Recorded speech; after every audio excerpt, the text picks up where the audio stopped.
This is Ed, and welcome to another drop of Behind the Mask.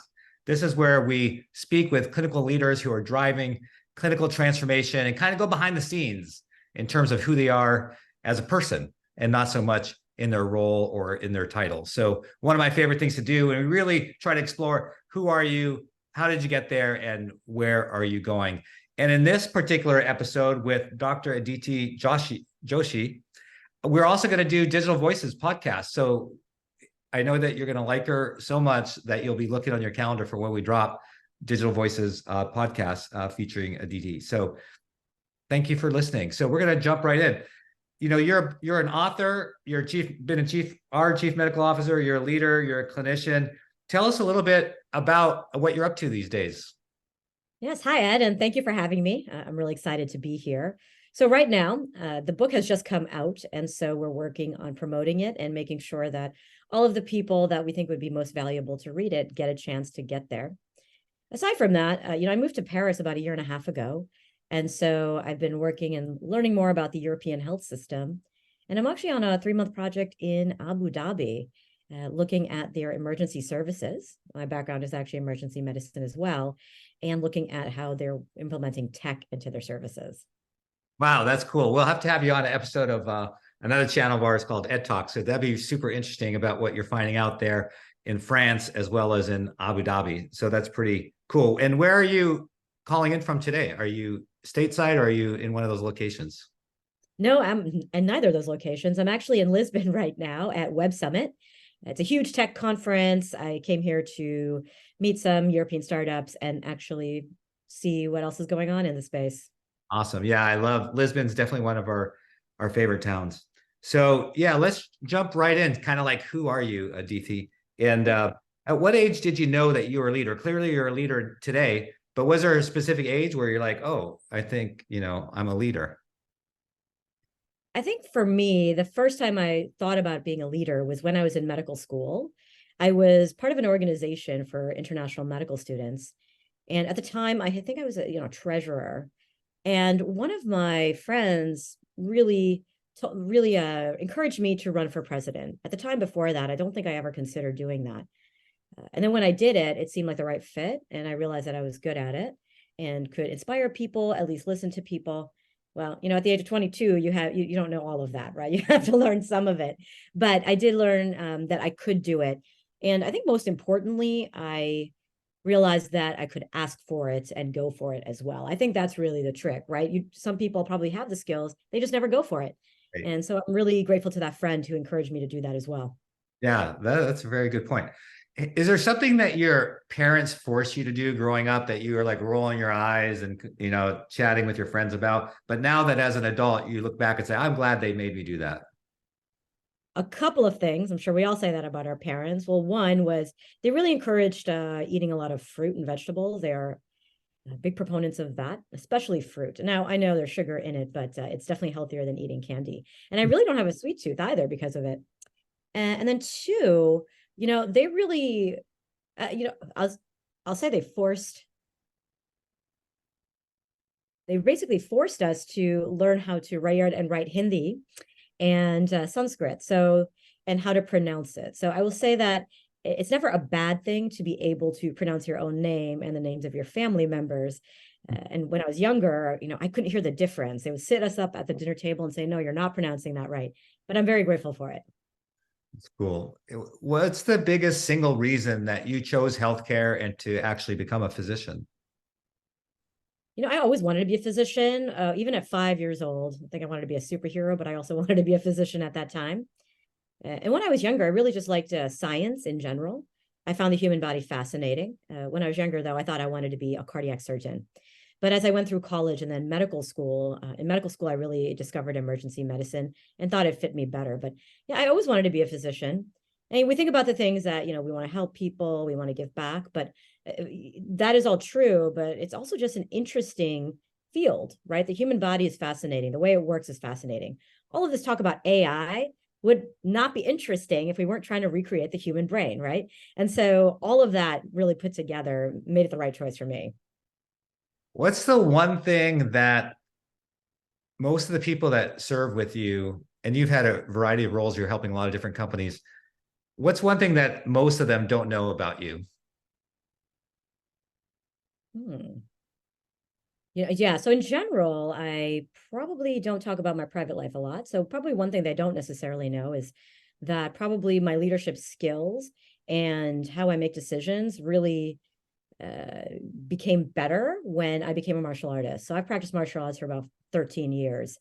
And it really changed my life and the way that I looked at life and how I really deal with my mental health and anger and how I look at other people. And so maybe people know about it. Some people know it about me, but it may not be something that everybody knows about me. Yeah, well, it's certainly new for me. And yeah, you're right. You do something physical, and especially with martial arts, and it has multiple benefits beyond just the physical, like you're talking about. There's a whole mental and spiritual aspects of that. Did you have a defining moment in your life? Maybe it was in your youth or maybe as an adult, but something that was a catalyst for a major change or a change in trajectory. So I talk about this very openly, but in 2013 or actually 2012, I was really having bad symptoms of burnout. And, emergency medicine to me had been the most interesting thing of my life. I recently saw a residency friend and she was kind of shocked that I had changed my career because she said, you loved emergency medicine so much. But it really forced me to take a look at what I wanted out of life. And it put me on this career path into digital health, really. It was not something I ever predicted. I thought I was going to be an emergency medicine doctor in the pit, in the hospital for the rest of my career. And that really changed because of that experience. It was a slow experience. I wouldn't say it was a one-time thing, but it really took over a year to figure that out. What about, yeah, emotional, right? Because, you deal with probably some sad stories, a lot of good stories as well as a ED doc. What's the last time you cried? There was probably one of the stories I was telling in the book was um so one interesting thing about writing this book, it brought up a lot of memories and a lot of patients I did see. So the question you're asking about different patients, and there was one story just of like the overall awful things that patients have to go through. I was thinking about patients who someone who had lost their mother and the way that they were crying, and I was hugging them, but there's really not any way to make someone feel better in that short space of time. And so I remember we didn't even use that story, but I had kept it and thought it through it, and it really made me remember all those patients. And so when I remember that now, it makes me cry. I will say one bad thing about burnout, it makes you apathetic. So at the time, I probably wasn't even feeling those feelings, and now I'm able to feel it, and it's actually much healthier. But it also makes me like remember things that I thought I had forgotten. Right. Yeah, that's super interesting. What was something that you really wanted at some point in life and didn't get? Oh, so when I was in an undergraduate, I was an English literature major. And so I was having this thought process of, do I really want to go to medical school? I had already gotten a spot. And so I was like, do I want to do that or do I want to do a master's in English lit? Now, I was not accepted to getting a master's in English lit. And looking back, it was probably a good thing, but I remember being very disappointed at the time. I think probably it's just we don't like to fail, whether or not it was something I really wanted to do. But it's kind of funny now, right? That you actually wrote a book. Yes, I put those skills to use. Yeah. So you should go back to the school that rejected you and gift them a book for their library. That would be awesome. Tell us about a time that someone held you back or tried to hold you back, and what did you do? Oh God, there's so many stories. I'm sure any leader can feel that way. I'll say, in general, it's probably. Oh, sorry, my earpod keeps coming off. So probably most recently, I would say is just the thought of when we were trying to grow out things during the pandemic. There were many instances where things just didn't work out in the way that we wanted to, and so some things felt that it was a personal thing holding back. And it was not specific person, so I don't want to make it sound like that. But what I would say that helped me is work, but I'm also going to say luck, because I don't want to say that luck is not a part of this. But because I had such a niche and I was in a place and space that few people were at the time, especially prior to the pandemic, that really protected me in some ways from people trying to hold me back. Because the reality was people needed that knowledge. And so aside from that, I made sure that when people needed that knowledge, I would also help them and then build up and try to learn as much as I could. So I think both of those things together really helps make sure that I wasn't pushed back. Yeah. It's Thanks. hard though.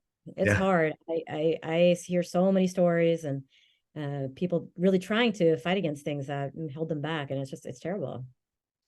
What about a mistake that you made? That you did something and you realized later, yeah, that was on me. What was, one of your biggest mistakes?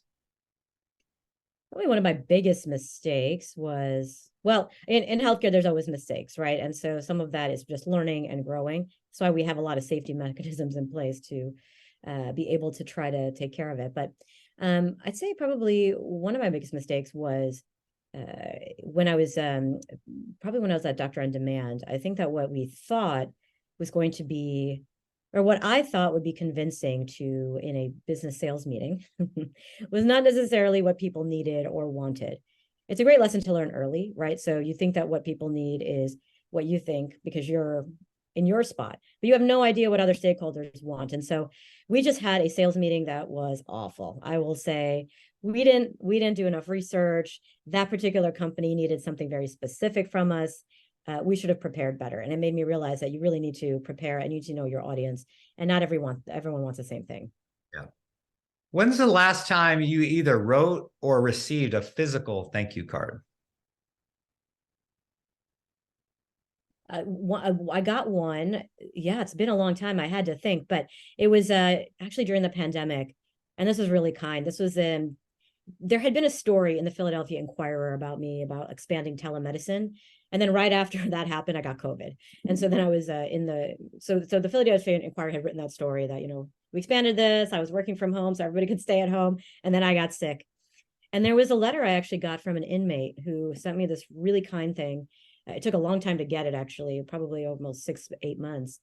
But it basically said, thank you for doing that. And thank you for helping out the city and the community. And that really touched me because, I don't know how often they get news. And the fact that they took time to write that was incredibly kind. Yeah, no, that's very cool. Did you ever quit something? We've all quit something, but did you ever quit something and then later when you look back, you sort of regretted it? I regretted stopping to read. I used to read for pleasure a lot as I was an English major, but I stopped that and I look back and I think that maybe that would have helped with some of the burnout symptoms. I really think that it was joy for me and I lost that ability to do it. And I think that might have at least helped a little bit. Yeah. I've gotten back into it a little bit, reading for pleasure, but yeah, there was a couple of years I didn't at all. Aditi, if you were chatting to the next generation, so you're mid career, if you were chatting to the next generation, what would you tell them to relish more? You know how you kind of rush through, different aspects of life, maybe it's school or your first couple jobs, and you're like always waiting for the next thing. What would you say to them to slow down and really relish? I would tell them that you are never going to get time back with your family and your friends. So make sure that you're enjoying it. So doctors in general, right? We miss a lot of events. Some of it can't be helped. There are exams. We have to be there. We have to be there for residency. But I would tell everybody, make sure that you're very clear on what that is going to cost you, because it will cost you. And, we're going to look back, you're going to miss those things. Make sure they're things that you're okay, or that you can make it up, because it doesn't come back. People get older. You don't get to see your family as much. You don't get to see your friends as much. And yeah, you don't get that back. Yeah. We're going to do a deeper dive into this part in digital voices, but just curious, where are you going professionally? So you've written this book, you speak a lot, you help a lot of different companies. Sort of where are you headed? There's two things I really would like to do. One is a bit more research focus on the digital health market. I'd like to see better outcomes so that we have some of this to formalize and standardize all of our processes. So that would be one thing I would like to work on. And then two, I really enjoy working with governments and larger organizations. So I've worked a lot with startups. So now I'm hoping, I have this current job now, that I would like to work more on those type of larger projects, because I think with the experience that I have and building it up, I can actually do it at a larger scale. And that's what I'd like to see and do. Very cool. Now, what about on the personal side? Like, what are some big, hairy, audacious goals that you have on the personal side, like you want to accomplish, in the next couple of years? Well, after moving to France, I realized my high school French was okay, but it's not cutting it. And so one of the things I absolutely want to do is become fluent in French, where I could actually do my job in French. Now I can understand mostly, but I cannot generate the same level of conversation as I can understand. So that's one thing. Two, I think I actually am going to try to run a half marathon. Now, I started running during the pandemic, and I still to this day say I hate running. I hate it, but it is addictive. And now that I'm trying to do it, and I'll say that after I got COVID, my lungs have never been the same. It's not as bad as a lot of people I know. But so one of my goals is really to try to improve my running. And so I think I'm going to try and do a half marathon. You heard it here first. Let's see if I do it. But now I've said it out loud. So Yeah. No, that's awesome. That's a great goal. I'm sure there'd be like some great races in downtown Paris somewhere. Those would be there'll be some amazing sights for sure. And what about the Indian food in Paris? So they say in London, and I've not eaten Indian food in London. That's a commonality we have both in our backgrounds, is Indian culture. So I'm just curious. So they say in London, some of the best Indian food in the world. What about Paris? Because I don't think on any of our trips to Paris, my wife and I have indulged in Indian food. I love Paris, but I would not eat the Indian food there. All right, you heard it here first as well. So that's a good tip. Yeah, and you don't want to go to Paris and necessarily eat other ethnic foods. You want to take advantage of the Parisian, Like, menu. So, no, that's awesome. Aditi, thank you so much for being on Behind the Mask and sharing about yourself personally. I really appreciate you taking the time to be on our program. thank you, Ed. It was great to be here. Thank you for all the questions. It was fun. Yeah, that wraps up Behind the Mask. And if you like Aditi as much as I do, look for Digital Voices podcast drop. We're going to go deeper on the what she's doing in terms of the book and of all the things that she's learning and helping lead in digital health. So again, thank you for being part of Behind the Mask.